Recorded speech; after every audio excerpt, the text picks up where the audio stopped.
Hello friends, welcome to study with Kashi. तो friends, कैसे आप सभी और कैसे चल रही है आपकी बोर्ड एग्जाम की तैयारी। मैं उम्मीद करती हूँ फ्रेंड्स अच्छी चल रही होगी। आपकी तैयारी को और दोगुना करने के लिए हम आज की वीडियो में लेकर आए हैं क्लास 12 केमिस्ट्री की अनसोल्ड पेपर 2025 के सेट नंबर 7, जिसका पेपर कोड है 347JZ। तो फ्रेंड्स, आज की इस वीडियो में हम इसके पार्ट 4 को करने वाले हैं। इससे पहले वाली वीडियोज में हमने पार्ट 1, पार्ट 2 और पार्ट 3 को किया था। अगर आपने वो वीडियोज नहीं देखी तो मैंने प्लेलिस्ट बनाई हुई है, आप वहाँ से जाकर जरूर देख सकते हैं। और फ्रेंड्स, इससे पहले वाली वीडियो में मैंने क्लास 12 केमिस्ट्री के अनसोल्ड पेपर 2025 के सेट नंबर 1, 2, 3, 4, 5 और 6 को कराया हुआ है, जिसका पेपर कोड है 347 KA, KB, KC, KD, KF। अगर आपने वो वीडियोस भी नहीं देखी तो मैंने उसकी प्लेलिस्ट बनाई हुई है, आप वहाँ से जाकर जरूर देख सकते हैं। तो चलिए फ्रेंड्स, देखते हैं आज की वीडियो में हम कौन कौन से क्वेश्चन करने वाले। तो देखिए फ्रेंड्स, आज की वीडियो में हम प्रश्न नंबर 5 के ग पार्ट, देखिए ग के फर्स्ट पार्ट तक हमने यहाँ तक पार्ट 3 में कर लिया था, लेकिन आज की वीडियो में हम स्टार्ट करने वाले यहाँ से प्रश्न नंबर 5 के ग के सेकंड पार्ट से। निम्नलिखित संकुलों में केंद्रीय धातु की ऑक्सीकरण अवस्था है, डी कक्षों का अधिकरण और उपसंयोजन संख्या बताइए। ये करने वाले हैं। अगला क्वेश्चन हमसे पूछा गया है डीएनए और आरएनए में महत्वपूर्ण संरचनात्मक व क्रियात्मक अंतर लिखिए। तो ये क्वेश्चन डायरेक्टली हमसे 4 मार्क्स का पूछा गया है। अब देखिए, बात आती है दीर्घ उत्तरीय प्रश्न की। तो प्रश्न नंबर 6 का पार्ट है, निम्नलिखित का संरचनात्मक सूत्र तथा आईयूपीएसी नाम लिखिए। तो हमें इनका संरचनात्मक सूत्र लिखना होगा और इनका आईयूपीएसी नाम भी लिखना होगा। अब देखिए, अथवा करके पूछा गया हमसे, निम्न को स्पष्ट कीजिए। तो हमें इसमें इसको स्पष्ट करना है। हेलो एल्केन नाभिक रागी प्रतिस्थापन अभिक्रिया देते हैं, जबकि हेलो एरिन इलेक्ट्रॉन रागी प्रतिस्थापन अभिक्रिया देते हैं। अगला हमसे पूछा गया है क्लोरोफॉर्म का हाइड्रोजन परमाणु अम्लीय प्रकृति का होता है। अब देखिए, थर्ड नंबर पे पूछा गया पोटेशियम साइनाइड हेलो एल्केन से अभिक्रिया कर एल्किल साइनाइड देता है, जबकि सिल्वर साइनाइड मुख्य उत्पाद के रूप में एक आइसोसाइनाइड बनाता है। अब देखिए, प्रश्न नंबर 6 का ख पार्ट है, निम्नलिखित परिवर्तनों को किस प्रकार किया जा सकता है, केवल रासायनिक समीकरण दीजिए। तो हमें इसमें बताना है कि इन परिवर्तनों को हम किस प्रकार कर सकते हैं। प्रोपेन से प्रोपेन-2-ऑल, बेंजील क्लोराइड से बेंजील अल्कोहल में, और एथिल मैग्नीशियम क्लोराइड से प्रोपेन-1-ऑल में, और मैथिल मैग्नीशियम ब्रोमाइड से 2-मेथिल प्रोपेन-2-ऑल में, और लास्ट हमारा फिनॉल से पिक्रिक एसिड में। तो देखिए फ्रेंड्स, ये जो परिवर्तन है मोस्ट इंपॉर्टेंट है, क्योंकि हमसे डायरेक्टली पूछे जाते हैं। देखिए, ये सभी रिपीट हुए हैं, यानी कि बार बार पूछे गए हैं। तो मैं आपको यही सजेस्ट करूंगी कि हमारा जो केमिस्ट्री में 2019 से 2025 तक जितने पेपर सेट आए हुए हैं उनको आप अच्छे से तैयार कर लीजिए, क्योंकि देखिए अब बस बहुत कम टाइम बचा है। तो आपने अगर अभी तक कुछ भी नहीं पढ़ा है तो आप क्या करना है, आपको 2019 से 2025 तक जितने पेपर सेट आए हुए हैं उनको अच्छे से तैयार कर लेना है। और फ्रेंड्स, हमारा जो केमिस्ट्री का सिलेबस है वो बिल्कुल फिक्स है, और जब सिलेबस फिक्स होता है ना तो ये क्वेश्चन हमारे रिपीट होते रहते हैं। ये बात आपको कोई नहीं बताएगा। तो चलिए अब हम इसके सॉल्यूशन की तरफ बढ़ते हैं। तो देखिए, क्वेश्चन नंबर 5 का ग का सेकंड पार्ट है, निम्नलिखित संकुलों में केंद्रीय धातु की ऑक्सीकरण अवस्था है, डी कक्षकों का अधिकरण एवं उपसंयोजन संख्या बताइए। तो ये हमें संकुल दिया गया है। अब हमें इसमें क्या करना है, इसकी ऑक्सीकरण संख्या निकालनी है। तो वो कैसे निकालेंगे, तो देखते हैं। तो ऑक्सीकरण संख्या इसमें किसकी निकलेगी, K3CO C2O4 3, इसमें निकलेगी CO की ऑक्सीकरण संख्या। तो देखिए, ये क्या है, K3 यानी कि पोटेशियम। पोटेशियम का हम जानते हैं कितनी होती है, 1 होती है, लेकिन पोटेशियम के साथ क्या है, देखिए पोटेशियम के साथ क्या है, पोटेशियम के साथ है 3, तो हम यहाँ पर 3 से गुणा कर देंगे। अब करेंगे हम यहाँ पर प्लस, किसकी निकालनी है हमें, यहाँ पर हमें निकालनी है CO यानी कि कोबाल्ट की। ठीक है फ्रेंड्स, अब यहाँ पर प्लस का साइन कर देंगे। यहाँ पर है C2O4, हम जानते हैं इसकी जो ऑक्सीकरण संख्या क्या होती है, ये होती है -2, लेकिन इसके साथ है 3, तो हम यहाँ पर 3 से गुणा कर देंगे। अब बराबर में क्या हो जाएगा, बराबर में आ जाएगी 0। तो 1 की गुणा 3 में करेंगे, आ जाएगा 3 प्लस CO प्लस। अब इसकी गुणा हम इसमें करेंगे, कितना आ जाएगा, ये आ जाएगा -6 बराबर 0। अब देखिए 3 प्लस CO, अब देखिए प्लस माइनस क्या होता है, माइनस, तो आ जाएगा -6 = 0। अब देखिए, अब क्या हो जाएगा, ये कोबाल्ट तो यहाँ का ऐसे की ऐसे रहेगा, ये 6 क्या होएगा, ये 6 चला जाएगा इधर, और ये 3 चला जाएगा इधर, यानी कि हमारी कोबाल्ट की ऑक्सीकरण संख्या कितनी निकल कर आ जाएगी, ये आ जाएगी हमारी 3। तो ये हमारी कोबाल्ट की ऑक्सीकरण संख्या निकल कर आ गई है, हमें यही बताना था। अब देखिए, बात करें उपसंयोजन संख्या की। तो उपसंयोजन संख्या कैसे निकालेंगे। अब इसमें देखिए, ऑक्सीलेट क्या होता है, एक द्विदंतुक लिगेंड होता है। क्या होता है, ऑक्सीलेट क्या होता है, एक द्विदंतुक लिगेंड होता है। तो फिर यहाँ पर क्या आ जाएगा, इसकी ऑक्सीकरण उपसंयोजन संख्या आ जाएगी यहाँ पर 3 × 2, क्योंकि 3 यहाँ पर है और 2 क्या है, क्योंकि द्विदंतुक लिगेंड है। तो 3 की गुणा 2 में करेंगे, कितना आ जाएगा 6, यानी कि इसकी उपसंयोजन संख्या की बात करें तो ये आ गई है 6। अब देखिए, बात करें डी कक्षकों का अधिग्रहण। तो ये कैसे निकालेंगे हम, तो देखते हैं। और किसकी निकालनी है, हमें निकालनी है K3CO CO2O4 3। इसमें हमें किसकी निकालनी है, हमें निकालनी है कोबाल्ट की। तो देखते हैं, यहाँ पर देखिए डी कक्षकों का अधिग्रहण। इसमें क्या करना है हमें, यहाँ पर केंद्र धातु क्या है, यहाँ पर केंद्र धातु कोबाल्ट है, जिसका सामान्य तौर पर इलेक्ट्रॉनिक विन्यास क्या होगा। इसका सामान्य तौर पर इलेक्ट्रॉनिक विन्यास की बात करें तो इलेक्ट्रॉनिक विन्यास होगा 3D7 4s2। कितना होगा फ्रेंड्स इसका इलेक्ट्रॉनिक विन्यास, इसका इलेक्ट्रॉनिक विन्यास होगा 3D7 4s2। और कोबाल्ट की जो ऑक्सीकरण संख्या निकाली है वो कितनी निकाली हमने, वो निकाली हमने +3। ठीक है, अब इसमें से क्या हो जाएगा, इसमें से 3 इलेक्ट्रॉन क्या हो जाएंगे, बाहर निकल जाएंगे। क्या हो जाएंगे, इनमें से 3 इलेक्ट्रॉन बाहर निकल जाएंगे, क्योंकि कोबाल्ट की जो ऑक्सीकरण संख्या निकल कर आई है +3 निकल कर आई है। तो अब हम क्या करेंगे, हम यहाँ पर देखिए, हम यहाँ पर 3 इलेक्ट्रॉन इसमें से निकालेंगे। 2 इलेक्ट्रॉन किसमें से निकाल देंगे, 2 इलेक्ट्रॉन तो निकालेंगे हम S कक्षक से, इससे, और 1 इलेक्ट्रॉन निकालेंगे हम D कक्षक से। ठीक है फ्रेंड्स, तो अब हमारे पास शेष इलेक्ट्रॉन की संख्या कितनी होगी, तो शेष इलेक्ट्रॉन की संख्या होगी हमारे पास 6 इलेक्ट्रॉन। कितने इलेक्ट्रॉन बचेंगे, तो यहाँ पर बचेंगे हमारे 6 इलेक्ट्रॉन बचेंगे।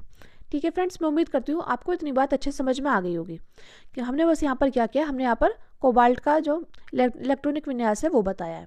उसके बाद हमने यहाँ पर क्या किया, हमने बताया कि कोबाल्ट की ऑक्सीकरण संख्या कितनी निकली है, 3 निकली है। तो हमें क्या करना होगा, हमें इसमें से 3 इलेक्ट्रॉन को निकालना होगा। तो अब जब हम इसमें से 3 इलेक्ट्रॉन को निकालेंगे तो S कक्षक में से 2 इलेक्ट्रॉन निकाल देंगे और D कक्षक में से 1 इलेक्ट्रॉन निकाल देंगे। तो अब यहाँ पर कितने इलेक्ट्रॉन बचे हैं शेष, तो यहाँ पर है 6 इलेक्ट्रॉन बचे हैं। ठीक है, अब देखेंगे हमें इसमें उपसंयोजन संख्या का मान कितना आया है, तो ये आया है 6। तो देखिए हम सभी जानते हैं जब किसी संकुल यौगिक में तत्व की उपसंयोजन संख्या का मान 6 होता है तब वह अष्टफल के संकुल का निर्माण करता है। क्या होता है, जब किसी उपसंयोजन संख्या का मान 6 होता है ना, तो वो संकुल क्या होता है, संकुल में तत्व की उपसंयोजन संख्या का मान 6 होता है, तब अष्टफल के संकुल का निर्माण करता है। क्या करता है, अष्टफल के संकुल का निर्माण करता है। अतः हमें पता है यहाँ पर क्या होता है, डी कक्षक 2 ऊर्जा स्तरों में विभाजित हो जाएगा। क्या हो जाएगा, जो डी कक्षक है 2 ऊर्जा स्तर में विभाजित हो जाएगा, जिसमें से अष्टफल के संकुल का निम्न ऊर्जा स्तर होगा वो होता है T2G। क्या होता है, T2G। और उच्च ऊर्जा स्तर होगा Eg। क्या होगा, उच्च ऊर्जा स्तर होगा Eg। इसी तरह T2G में क्या होता है, 3 सब कक्षक होंगे इसके अंदर, यानी कि T2G में क्या होंगे, T2G में होंगे 3 सब कक्षक। ये देखिए 1 2 3 सब कक्षक होंगे। और इसी प्रकार जो Eg में क्या होंगे, Eg में होंगे 2 सब कक्षक। क्या होंगे, Eg में हो जाएंगे 2 सब कक्षक। ठीक है फ्रेंड्स, अतः T2G में सभी इलेक्ट्रॉन क्या होंगे, भरे जाएंगे। ये जो हमारे 6 इलेक्ट्रॉन है ना, ये 6 इलेक्ट्रॉन है तो हमारे T2G में भरे जाएंगे 1 2 3 4 5 6, क्योंकि 6 ही थे। ठीक है, और Eg में क्या हो जाएगा, और Eg में जाने के लिए एक भी इलेक्ट्रॉन नहीं बचा है। अतः हम कह सकते हैं कि T2G में इलेक्ट्रॉन की संख्या 6 होगी और Eg में क्या हो जाएगी, 0 हो जाएगी। यानी कि T2G में क्या हो जाएगा, T2G की इलेक्ट्रॉनिक संख्या कितनी हो जाएगी, 6 हो जाएगी, और Eg की कितनी हो जाएगी, 0 हो जाएगी। तो फ्रेंड्स यही हमें यहाँ पर निकालना था। मैं उम्मीद करती हूँ फ्रेंड्स आपको अच्छे समझ में आ गया होगा। देखिए ये बहुत ही आसान है, आप इसको डिफिकल्ट मत समझिएगा। हमने बस यहाँ पर क्या किया था, हमने यहाँ पर कोबाल्ट का इलेक्ट्रॉनिक विन्यास निकाला था। और हम सभी जानते हैं कोबाल्ट की ऑक्सीकरण संख्या कितनी निकल कर आई है, +3 निकल कर आई है। तो हमें क्या करना होगा, इसमें से 3 निकालने होंगे, यानी कि 3 इलेक्ट्रॉन क्या करने होंगे, हमें यहाँ पर बाहर निकालने होंगे। तो हम जब यहाँ से 3 इलेक्ट्रॉन बाहर निकालेंगे तो 2 S से निकाल देंगे और 1 निकाल देंगे D कक्षक से। तो यहाँ पर कितने इलेक्ट्रॉन बचे, यहाँ बचे 6 इलेक्ट्रॉन। अब यहाँ पर बचे 6 इलेक्ट्रॉन। तो देखिए हम सभी जानते हैं उपसंयोजन संख्या कितनी निकली है, 6 निकली है। तो जब भी उपसंयोजन संख्या 6 होती है ना, तब अष्टफल के संकुल का निर्माण होता है। और हमें पता है D कक्षक क्या होता है, 2 ऊर्जा स्तरों में विभाजित हो जाता है, एक तो निम्न ऊर्जा स्तर में, एक को उच्च ऊर्जा स्तर में। निम्न ऊर्जा स्तर होता है T2G और उच्च ऊर्जा स्तर होता है Eg। अब T2G की बात करें, इसमें क्या होता है, इसमें 3 सब कक्षक होते हैं। और बात करें Eg की, तो इसमें यानी कि उच्च ऊर्जा स्तर की, तो इसमें 2 सब कक्षक होंगे। तो इसमें क्या हो जाएगा, T2G मतलब सभी इलेक्ट्रॉन इसमें भरे जाएंगे, लेकिन Eg के पास जाने के लिए यहाँ पर एक भी इलेक्ट्रॉन नहीं बचा है। अतः हम कह सकते हैं T2G में इलेक्ट्रॉन की संख्या 6 है और Eg में इलेक्ट्रॉन की संख्या 0 है। यही हमें निकालना था। अब देखिए अगला हमसे पूछा गया है इसमें, तो देखिए ये दिया गया हमें MnH2O6SO4। तो हमें क्या करना है, हमें यहाँ पर Mn की ऑक्सीकरण संख्या निकालनी है। तो देखिए जिसकी ऑक्सीकरण संख्या निकालनी है हम उसका नाम लिखेंगे Mn। अब यहाँ पर हो जाएगा प्लस, यहाँ पर है H2O, और हम सभी जानते हैं H2O का जो ऑक्सीकरण संख्या होती है वो क्या होती है, वो होती है हमारी 0। क्या होती है, 0। यानी कि और देखिए H2O कितने हैं, 6, तो 0 गुणा 6 प्लस SO4 की कितनी होती है, SO4 की होती है -2। ठीक है फ्रेंड्स, और यहाँ पर इसकी संख्या है 1, तो यहाँ पर 1 से गुणा कर देंगे बराबर 0। तो देखिए जब हम निकालेंगे Mn प्लस 6 की गुणा 0 में करेंगे 0, और ये कितना आ जाएगा, ये आ जाएगा -2। तो 0 - 2 = 0, यानी कि Mn की जो ऑक्सीकरण संख्या निकल कर आ गई, ये आ गई हमारी +2। कितनी निकल कर आ गई फ्रेंड्स, ये आ गई हमारी +2 निकल कर आ गई है। अब बात करें इसकी उपसहसंयोजन संख्या की, तो इसकी उपसहसंयोजन संख्या कितनी है, इसकी उपसहसंयोजन संख्या है 6। ठीक है फ्रेंड्स, अब हमें निकाला है डी कक्षकों में इलेक्ट्रॉन का अधिग्रहण। तो देखिए इसका जो इलेक्ट्रॉनिक विन्यास होगा मैग्नीज का, तो मैग्नीज का जो इलेक्ट्रॉनिक विन्यास होगा वो आ जाएगा हमारा 3d5 4s2। क्या हो जाएगा, जो मैग्नीज का इलेक्ट्रॉनिक विन्यास निकल कर आ जाएगा 3d5 4s2 निकल कर आ जाएगा। लेकिन यहाँ पर मैग्नीज की जो ऑक्सीकरण संख्या कितनी निकल कर आई है, 2 निकल कर आई है। कितनी निकल कर आई है फ्रेंड्स, 2 निकल कर आई है। तो फिर हम यहाँ पे क्या करेंगे, एस कक्षक में से हम 2 इलेक्ट्रॉन निकाल देंगे। तो यहाँ पर कितने बचेंगे, यहाँ बचेंगे इलेक्ट्रॉन की संख्या 5 बचेगी। कितनी बचेगी, यहाँ बचेगी इलेक्ट्रॉन की संख्या 5।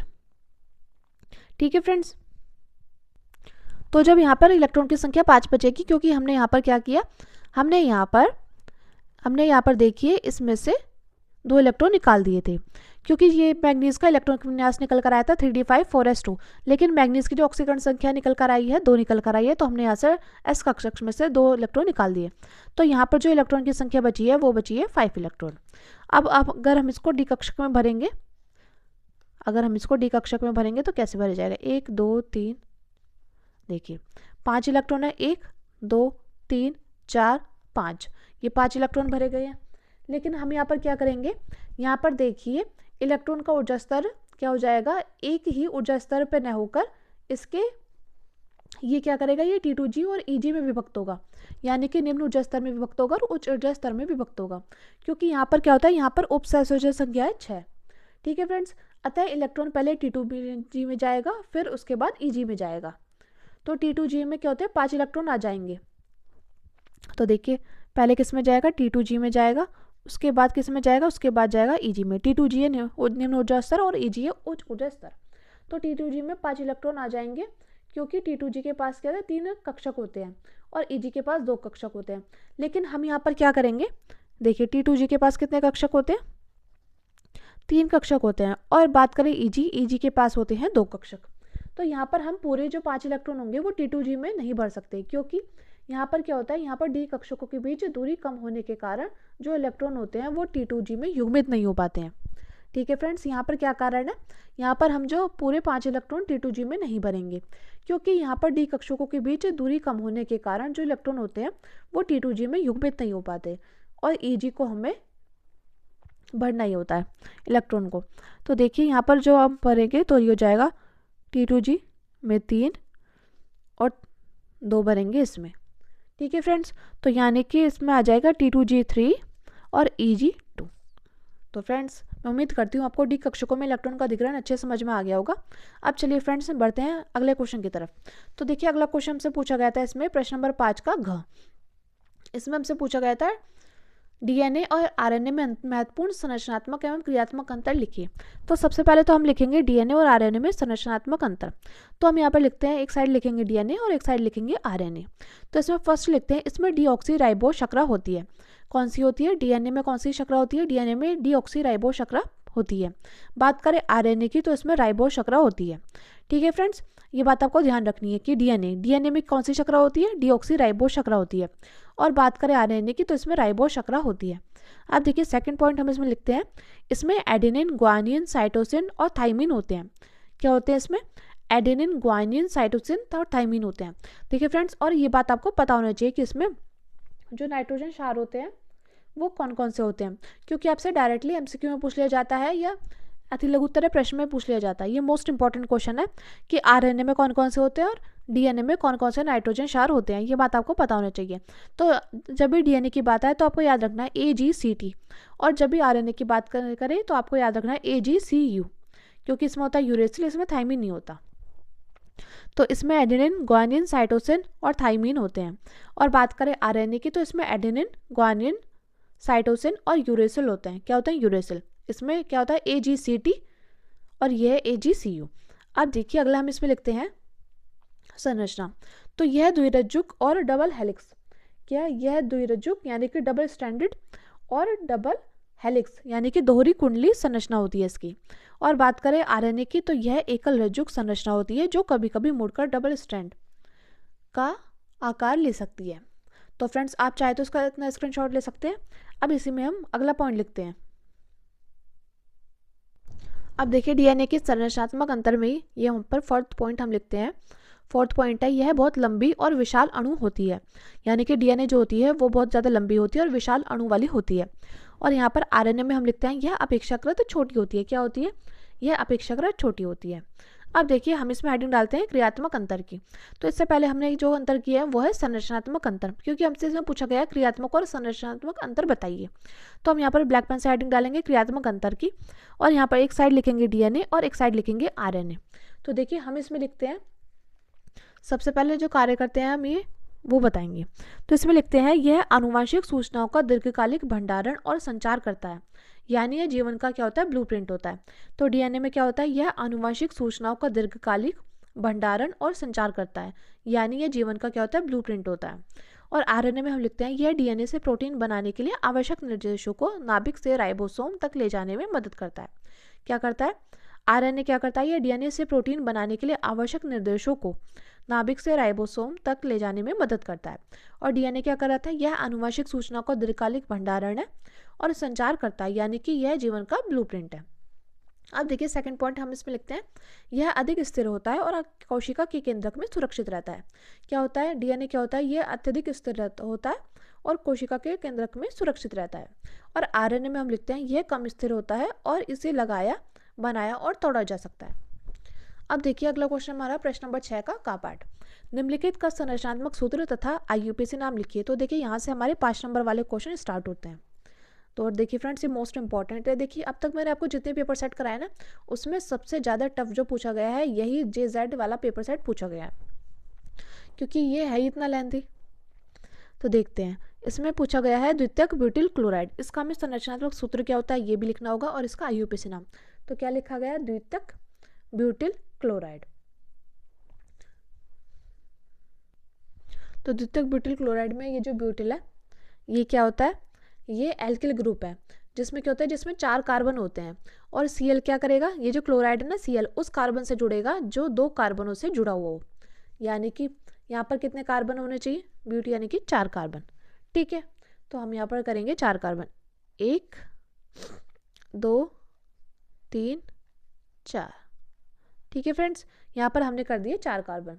अब देखिए यहाँ पर क्लोरीन जो जुड़ेगा वो जुड़ेगा जो 2 कार्बनों से जुड़ा हो, यानी कि ये 2 कार्बनों से जुड़ा है और ये 2 कार्बनों से जुड़ा है। तो आपकी मर्जी है या तो यहाँ पे कर दीजिए या यहाँ पे। तो हम इसको यहाँ पे जोड़ देते हैं।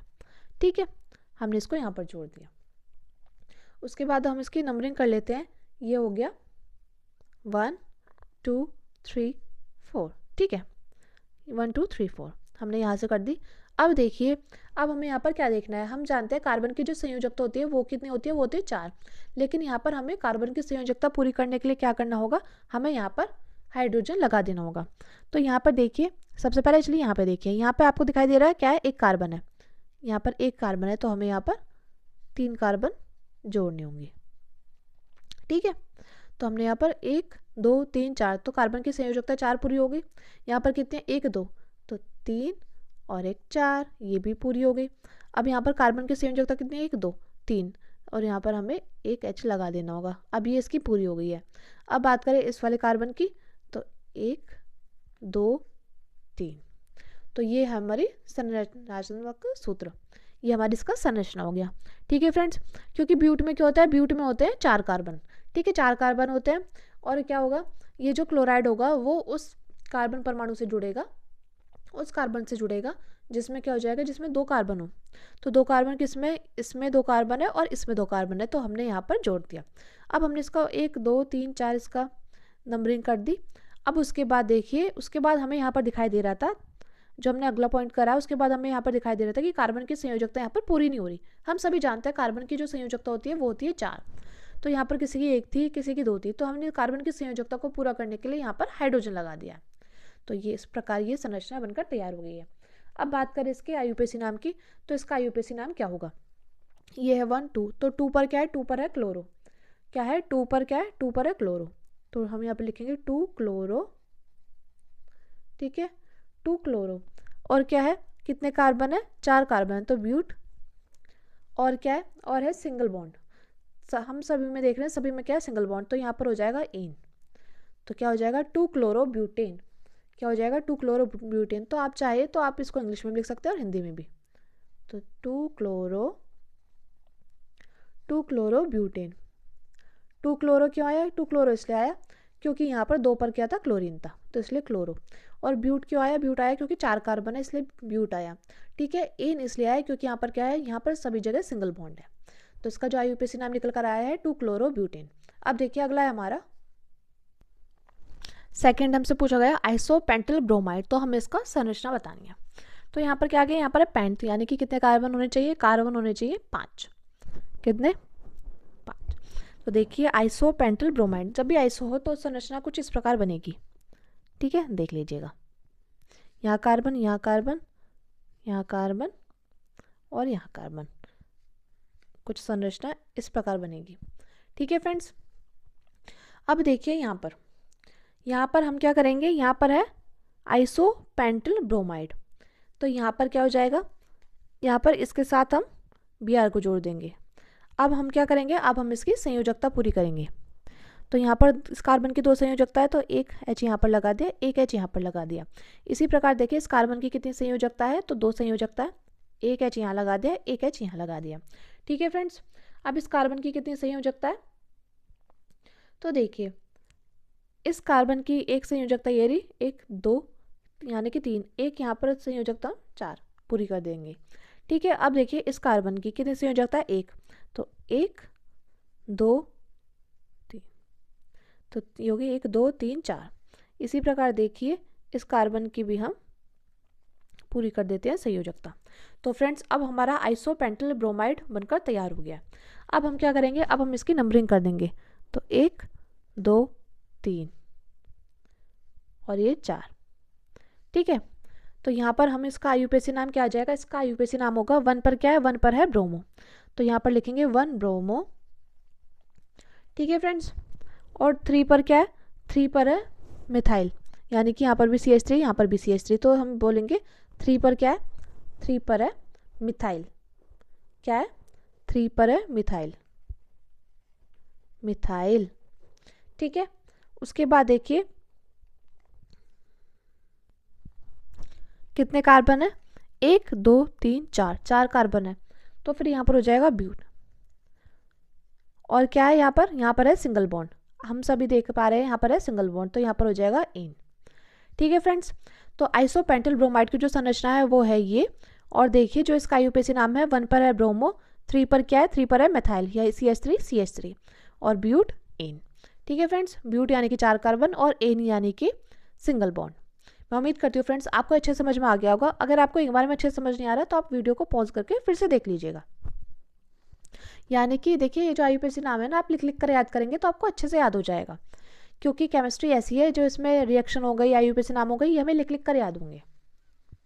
अब देखिए अगला हमसे पूछा गया तृतीयक ब्यूटिल क्लोराइड। इसका हमें संरचनात्मक सूत्र बताना है इसका, और इसका आईयूपीएसी नाम भी बताना है। तो तृतीयक ब्यूटिल की जो संरचना बनेगी वो बनेगी कुछ इस प्रकार।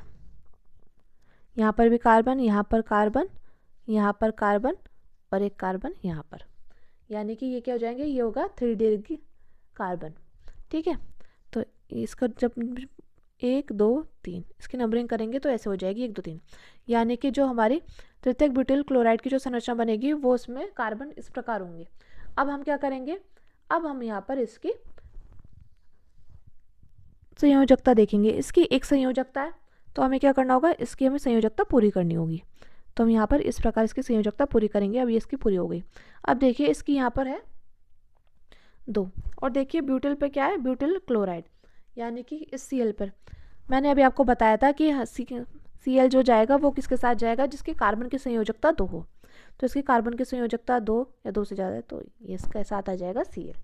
ठीक है फ्रेंड्स, अब देखिए और क्या करना है हमें। तो इसकी जो हमारी संयोजकता ये तो हो गई पूरी। अब बात करें इसकी संयोजकता की, तो इसकी संयोजकता रहती है, क्योंकि इसकी एक है, एक ये हो गई, 2 और 3 ये हो गई। अब बात करें इसकी, तो इसकी एक संयोजकता है, तो अब हमें इसकी पूरी करनी होगी। तो यहाँ पर भी H, यहाँ पर भी H और यहाँ पर भी H, तो ये हमारी आ गई तृतीयक ब्यूटिल क्लोराइड। ठीक है फ्रेंड्स, यानी कि 3 डिग्री कार्बन। अब देखिए यहाँ पर, अब हमें क्या करना है, अब हमें करनी है इसकी नेमिंग।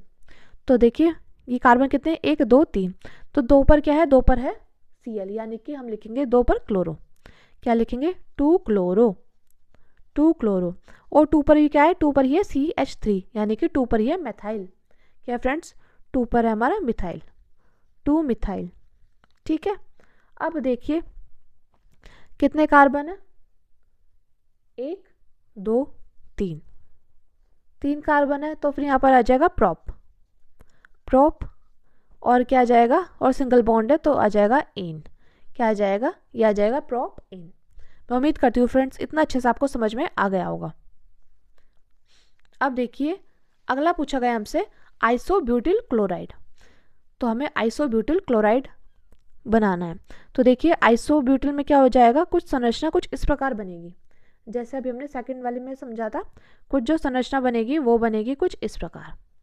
ठीक है, तो यहाँ पर आ जाएगा एक सी, यहाँ पर आ जाएगा।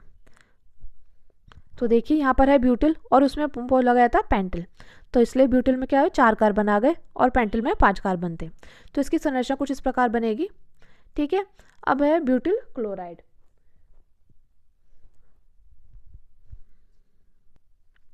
तो क्लोराइड किसके साथ जोड़ देंगे, इसके साथ जोड़ देंगे।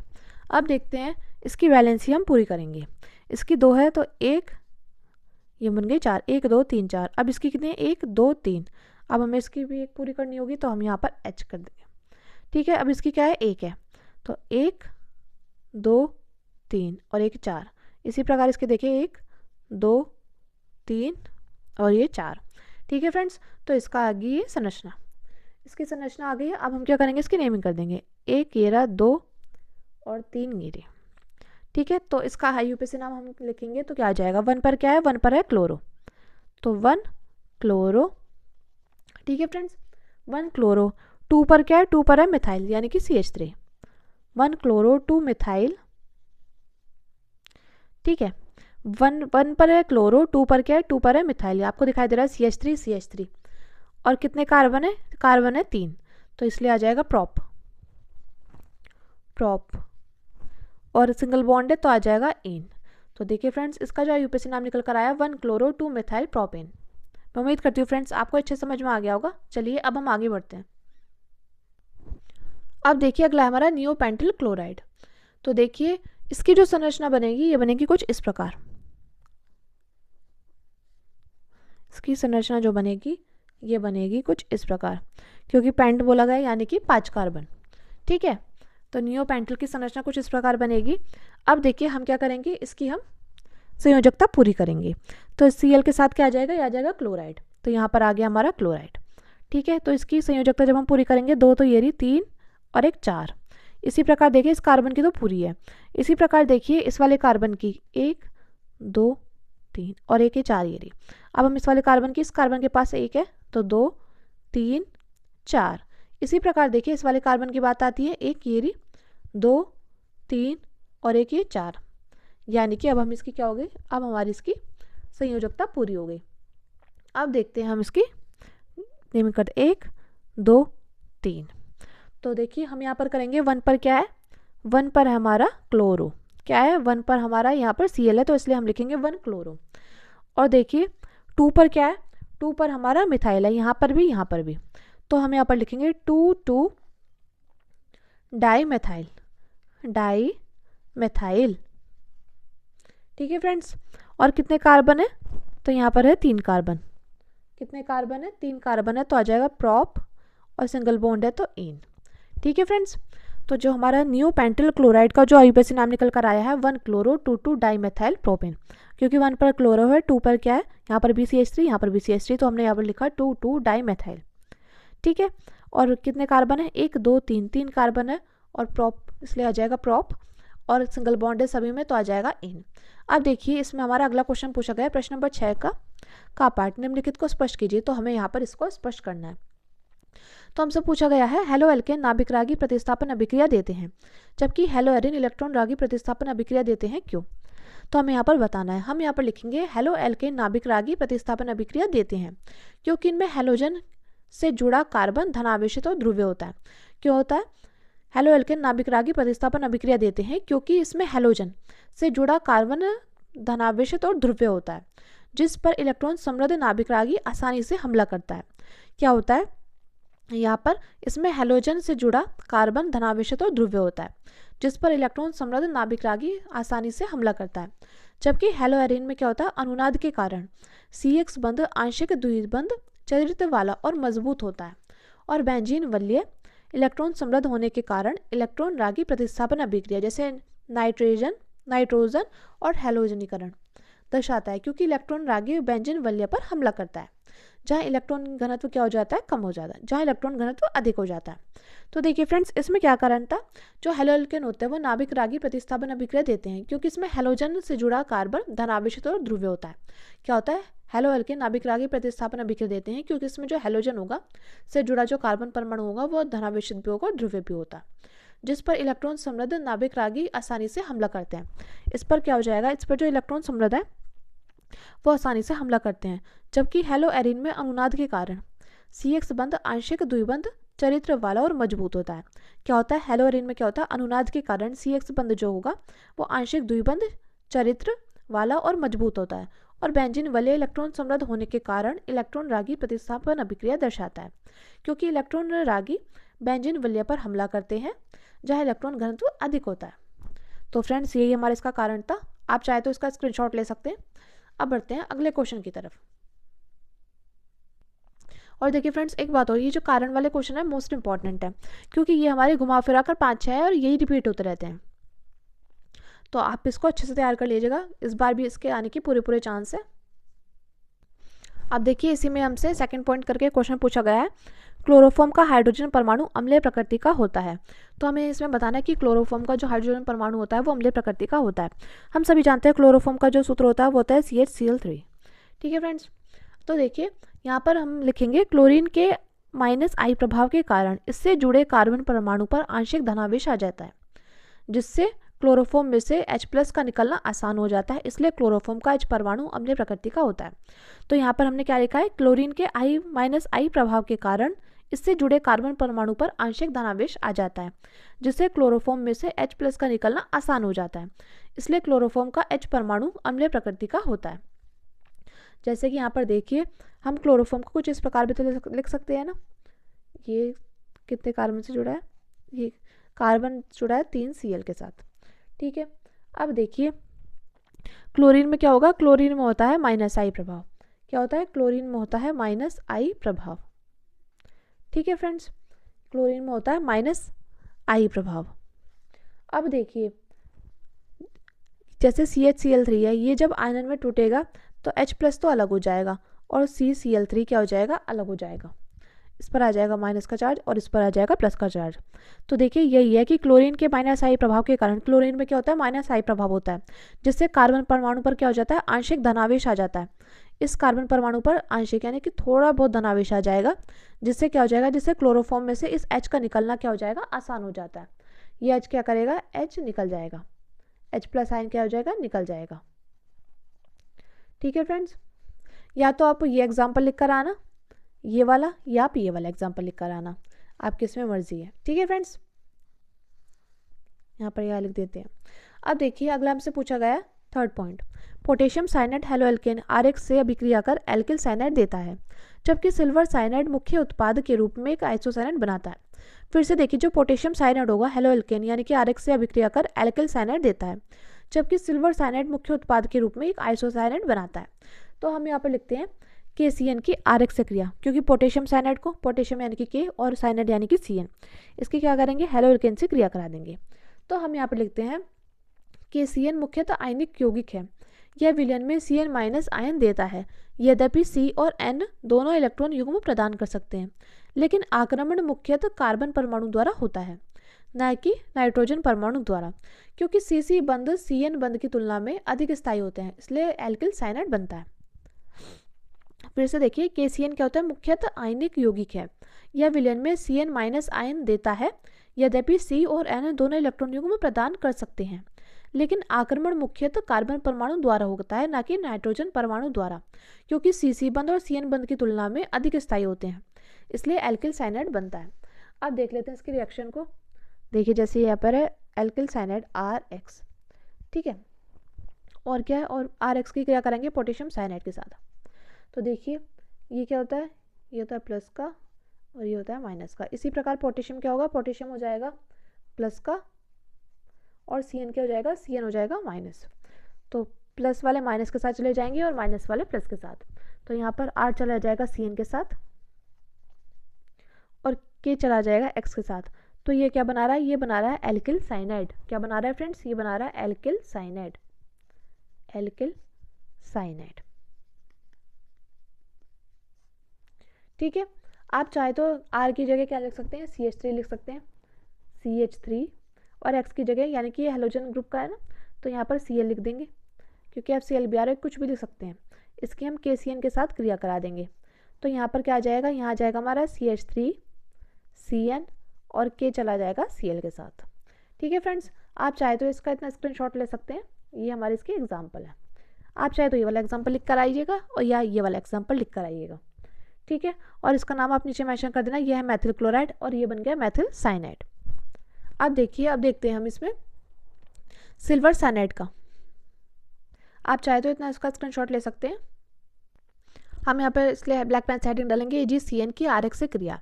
तो AgCN क्या है, सहसंयोजी यौगिक होता है। इसका केवल N परमाणु इलेक्ट्रॉन युग्म प्रदान करने के लिए सक्षम होता है, इसलिए एल्किल आइसोसाइनेट बनता है। फिर से देखिए, AgCN क्या होता है, सहसंयोजी यौगिक होता है। इसका केवल N परमाणु इलेक्ट्रॉन युग्म प्रदान करने के लिए सक्षम होता है, इसलिए एल्किल आइसोसाइनेट बनता है। क्या बनता है इसमें, एल्किल आइसोसाइनेट बनता है। तो हम यहाँ पर क्या करेंगे, RX की क्रिया AgCN के साथ करा देंगे। तो यहाँ पर क्या बनकर तैयार हो जाएगा, यहाँ बनकर तैयार हो जाएगा एल्किल आइसोसाइनाइड, यानी कि RCN, और Ag चला जाएगा X के साथ, AgX, ठीक है। तो यहाँ पर बनकर तैयार हुआ है एल्किल आइसोसाइनाइड, एल्किल आइसोसाइनाइड। और फ्रेंड्स देखिए, आपको ये वाली बात ध्यान रखनी है, सॉरी यहाँ पर आ जाएगा NC,